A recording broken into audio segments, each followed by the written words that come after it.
কোনটা হবে ধর নাই পাচ্ছি এই তাহলে পিছন ছিদ্র করতে হবে। হ্যাঁ হ্যাঁ পিছন ছিদ্র করতে হবে। খাচ্ছি কি দেখবি তো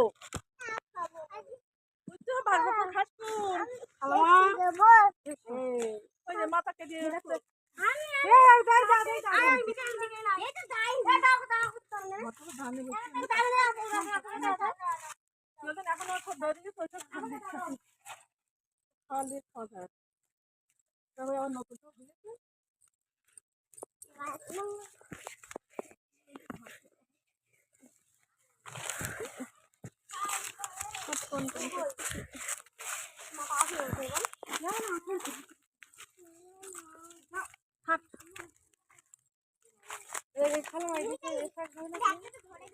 মিকাইল আমাদের ফেরো মিকাইল